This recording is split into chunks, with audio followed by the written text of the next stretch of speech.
Друзья, привет! Я продолжаю свой гайд по моду Industrial Craft Experimental, и сегодня я расскажу вам про инструменты, которые используются в этом моде. Предположим, вы только начали играть, и у вас пока нет металлоформовочного механизма. Как же вам получить, например, пластины и формы, или, например, провода? Для этого вам на выручку приходят такие штуки, как кузнечный молот и кусачки. Допустим, пластину какую-нибудь медную можно произвести с помощью кузнечного молота. Также, соответственно, с помощью из этой пластины можно будет получить провода с помощью кусачек медные и с помощью кузнечного молота медную оболочку. Но есть нюанс в том, что с каждым использованием кусачки и молот теряют, соответственно, единицу своей емкости.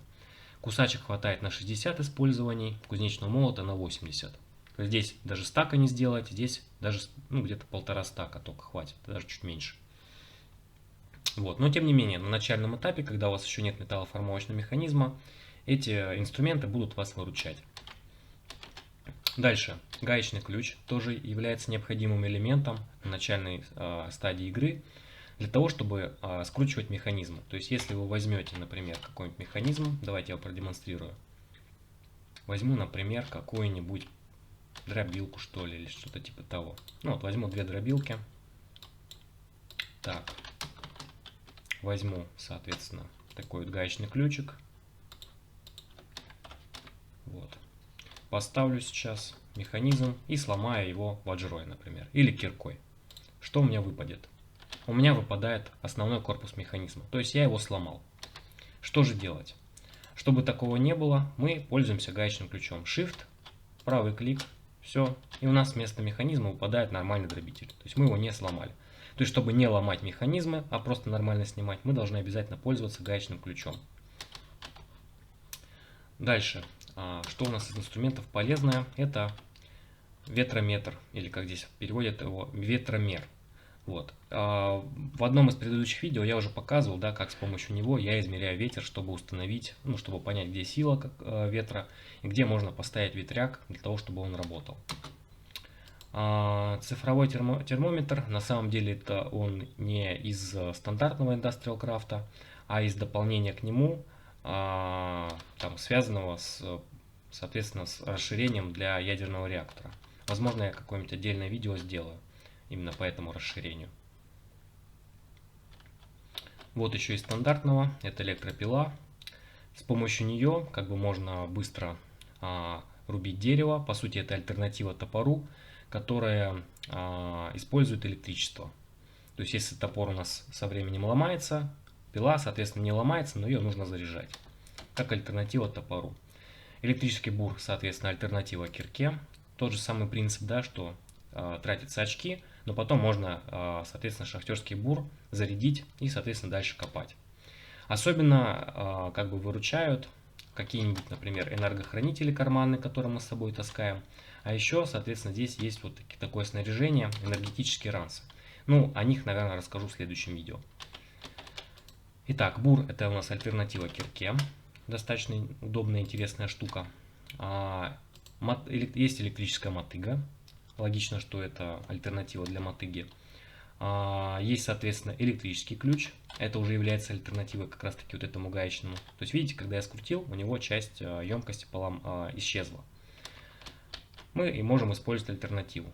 Электрический ключ. Есть еще электрокраник. Зачем нам в принципе вообще нужен краник? В моде Industrial Craft Experimental, естественно, добавляются какие-то свои ресурсы. Это в том числе уран, медь, олово. Да, медь, олово, например, у нас встречается в других каких-то модах, типа Forestry, Ender Io. И, соответственно, бронза тоже совместима, например, с Forestry. Кроме того, здесь есть такой ресурс, как латекс. Из латекса мы делаем резину, а из резины мы делаем, как правило, провода или какие-то еще крафты у нас идут. Что интересно, например, из резины еще можно делать, например, заменитель. Вот такой вот заменитель. Так, вот резиновый шарик, клей, заменитель слизи.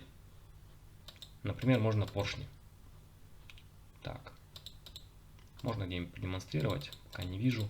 Вот, пожалуйста, липкий поршень можно сделать из клея и поршня. А клей делается из такого вот шарика, а это в свою очередь из резины. Вот. А это можно из латекса, но лучше латекс, соответственно, в экстрактор заталкивать. Вот. Это я уже в предыдущих видео упоминал. Вот. А где же получать этот латекс? Для этого есть специальное, соответственно, дерево, которое дает нам латекс.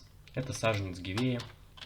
Вот. Ну, я сейчас попробую показать, как он выглядит. Не уверен, что там сейчас получится именно продемонстрировать. Давайте я его заряжу. Заряжать его можно в каких-нибудь, например, хранителях энергии типа МФХ, или вот такие вот солнечные панельки тоже имеют менюшки для зарядки. Есть еще, соответственно, зарядки, где стоишь и заряжают там. Так, ну давайте попробуем сейчас. Еще, наверное, стоило взять костную муку. Ладно, сейчас я попробую вернуться. Костная мука мне еще потребуется. Все-таки. Ой-ой-ой. Сейчас тогда я так сделаю.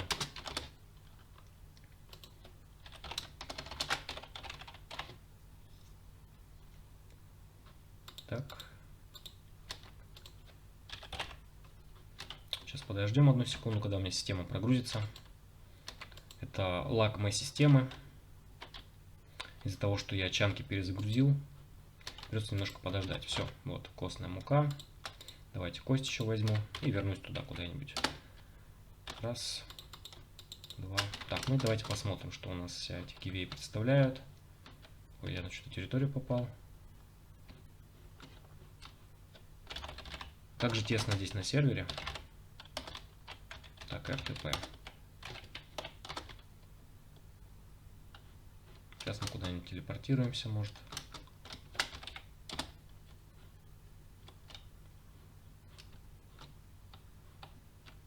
Вот, пожалуйста, лес. И сейчас попробуем вырастить. Хоп, у нас такая вот гивея выросла. Давайте еще, может быть. Раз. Вот, и кажется, здесь я сейчас вот увидел вот такое пятнышко. Это как раз и есть латекс, резина. Значит, раз, краником, хоп, мы добыли. Можно как бы краником деревянным, который, кстати говоря, является элементом для крафта такого вот электрического, а можно электрическим пользоваться. Все. Через какое-то время здесь вот этот вот латекс, он возобновляется. Вот, то есть, если мы сейчас здесь добудем, через какое-то время вот эти пятнышки снова здесь появятся, на тех же самых местах. Все. Так, ну и, соответственно, основные механизмы я показал. Есть еще некоторые улучшения, например, алмазный бур, вот, который крафтится с помощью алмазов и такой вот токарной формы. Токарная форма у нас делается в токарном столе. Сейчас я покажу, как это делается. Вам необходим будет для того, чтобы скрафтить такую вот форму, токарный стол. Собственно, форма пустая. Можно попробуем какую-нибудь форму взять, чтобы продемонстрировать. Вот, раз. К токарному столу он питается кинетической энергией. Соответственно, вот я использую для этого электрический кинетический генератор. То есть подаю сюда электричество, и вот этот прибор мне генерит кинетическую энергию. Эта кинетическая энергия передается соседнему блоку, то есть токарному столу. Дальше здесь необходим токарный инструмент. Вот, он крафтится из пластин закаленного железа и железной оболочки. Дальше берем пустую токарную форму, она делается из железной оболочки 2 слитков, кладем сюда и вытачиваем. Для бура, например, нам потребуется 5, 4, 3, здесь 2, здесь 1. Все, получаем вот такую вот форму. Ну а дальше, соответственно, чтобы получить уже этот бур, кладем сюда бур, обычный, такую вот форму, 3 алмаза, и получаем уже алмазный бур, улучшенный. Вот, он имеет характеристики лучше, чем, соответственно, бур обыкновенный. Кроме того, есть еще в расширениях улучшения для вот этих вот инструментов. Но об этом я подробнее расскажу, наверное, в гайде по Gravitation Suite. Вот, на этом, пожалуй, все. Если вам было интересно, ставьте лайк, подписывайтесь, жмите на колокольчик, чтобы новые видео не пропускать. Если что-то еще хотите увидеть, пишите в комментариях. Спасибо за просмотр. Пока.